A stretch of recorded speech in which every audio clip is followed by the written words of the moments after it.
Tonight, questions for Hennepin County after they contracted a company to help people during COVID.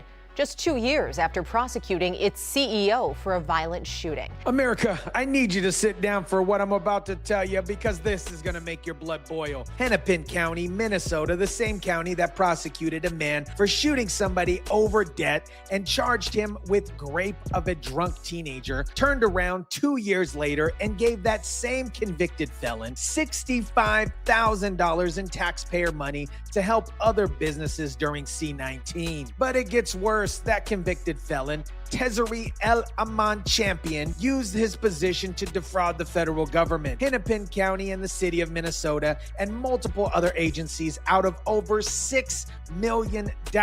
And his partner in crime, Tony Robinson, outsourced the fraud operation to Africa while they bought luxury cars and lined their pockets.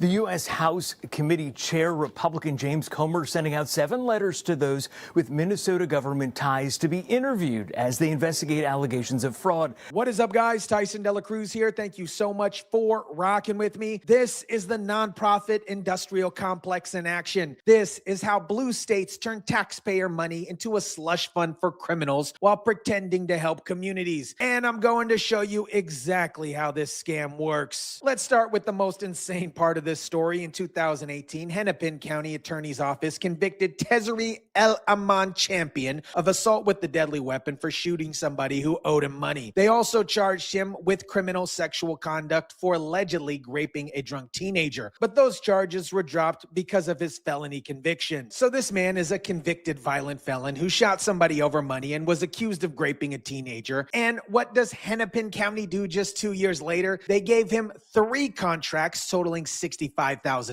to help other businesses navigate pandemic relief programs. Apparently, the mayors in the state now don't have enough faith in their own state leaders that they are additionally pleading in that letter today, please take this seriously in St. Paul, in their state capital. Yeah, look, I think what you're seeing from this governor is he's actually in on it. I think he knew the fraud was going on. I think he was too afraid of losing votes in the Somali community. That's why he deliberately looked the other way. Ask yourself, how does a convicted child PDF and a violent felon get handed the keys to $1 million government grant operation? In Minneapolis, they don't call that a red flag. They call it community partner. Starting in October 2020, Hennepin County signed 3 contracts with Champion's company, Futuristic Management Group, to help businesses struggling during the pandemic apply for grant programs and loans. But here's the thing. Futuristic Management was registered with the Secretary of State just 9 months earlier. This was a brand new company with 0 track record, led by a man who had just finished his supervised release from prison. Within months of getting these contracts, Hennepin County was notified of suspicious loan applications from a business helped by Futuristic Management. But did they investigate? Did they terminate the contracts? No, they didn't. They just kept the money flowing while Champion and his partner, Tony Robinson, built a multi-million-dollar fraud empire. Now, let me explain how this fraud operation actually worked, because it is a masterclass on how the nonprofit industrial complex operates. Champion didn't just run Futuristic Management. He also founded a nonprofit called Encouraging Leaders that was supposedly focusing on helping youth in North Minneapolis. 41-year-old Tony Terrell Robinson is charged with wire fraud and conspiracy.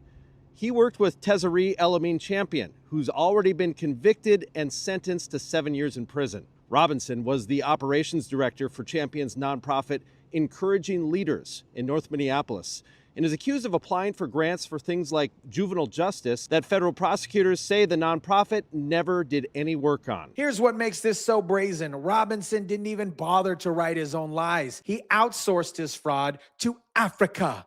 Africa, Bobata.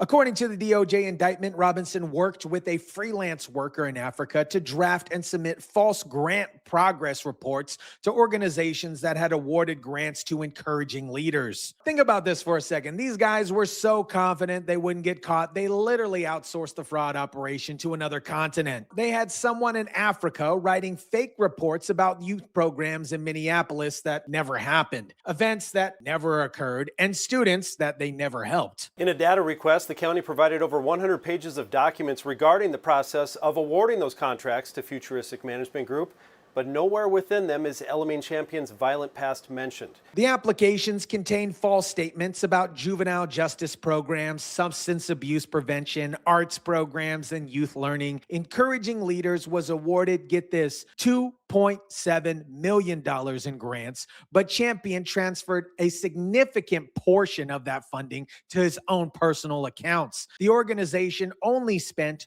$1.5 million on actual programs. The rest went straight to their paquitos. This isn't an accident. It is the nonprofit industrial complex. The government prints the money, these activists launder it, and the kids in the streets get nothing but more crime. They use juvenile justice as a mask to buy luxury cars and line their own pockets. But the Encouraging Leaders fraud was just one part of Champion's operation. He used futuristic management to recruit clients and submit fraudulent applications to Hennepin County Small Business Relief Grant Program during C-19. Remember, Hennepin County had hired Champion to help other businesses apply for pandemic relief. So he had access to business information. He had the county's trust. He had the perfect cover story, and he used all of that to run a massive fraud scheme. When small businesses struggled during the COVID-19 pandemic, Hennepin County contracted with a number of companies to help reach out to the community and assist with things like applying for grant programs and loans. The county signed 3 contracts with Futuristic Management Group, totaling $65,000, paying them to help other businesses navigate the pandemic. Court documents say Futuristic Management resulted in a loss of more than $2.1 million. Combined with the Encouraging Leaders fraud, Champion and Robinson defrauded taxpayers out of over $6 million. And during Robinson's participation in the scheme from December 2021 to October 2022, they caused losses of more than $1 million to victims. But here's what really exposes how corrupt the system is. During a search of Champion's home, investigators found Futuristic Management financial records, a safe containing $120,000 in cash, and a revolver with obviously his DNA on it. El-Amin Champion was not allowed to possess a gun. But according to a federal indictment for multiple fraud counts, he used a gun to intimidate clients while being paid by Hennepin County, while he and his partner allegedly signed up clients for fraudulent PPP loans and scammed the government out of $1 million. Champion is prohibited from possessing a firearm or ammunition due to his 2018 conviction for assault with a dangerous weapon. So not only was he defrauding the government out of millions of dollars, he was also illegally possessing a gun while being paid by Hennepin County to help businesses. A convicted felon on government contract was using an illegal firearm to threaten people while running a multi-million-dollar fraud scheme. Now here's where the story connects to a bigger picture of what's happening in Minnesota. While all this fraud was going on, Minnesota's political leadership was too busy pandering to the Somalia community to notice or care about the massive corruption happening right under their nose. Assalamu alaikum. My name's Peggy Flanagan. I am the Lieutenant Governor of Minnesota, and I'm really honored and humbled to be here with all of you today. I am incredibly clear that the Somali community is part of the fabric of the state of Minnesota. Just a few days ago, Lieutenant Governor Peggy Flanagan, a Catholic woman, by the way, wearing a hijab and speaking at a Somalia community event. And notice when this is happening, right as federal prosecutors were investigating billions and billions of dollars in fraud connected to Minnesota's Somalian community. So I want to just encourage the community to know that we're with you. We've got your back. I am here shopping today, and just encourage other folks to show up, support our Somali businesses. This is the playbook. Find your voter base and pander like your life depends on it. Don't ask questions about where the money is going. Don't investigate suspicious grant applications. Don't enforce basic accountability measures. Just put on a hijab, tell them we've got your back, and keep the money flowing. Sim, salabim. And when federal prosecutors finally expose the fraud, act shocked and blame everyone else except for the people who created the system that enabled it. When I watch what is happening in Minnesota, Somalians ripped off that state for billions of dollars. I don't want them in our country. Their country's no good for a reason. their country stinks.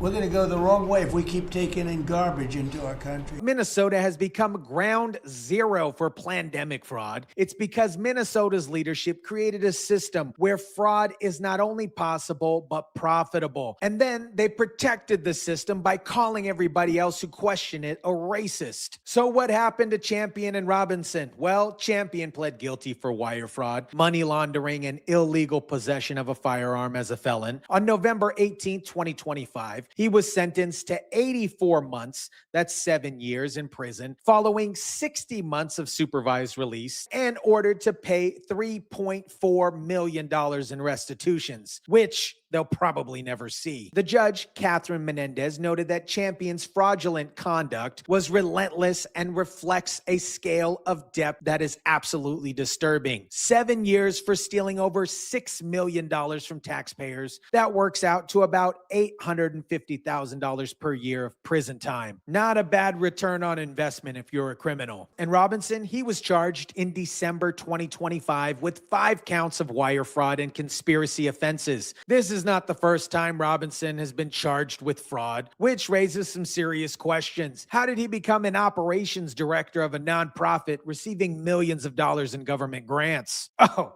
yeah, that's right.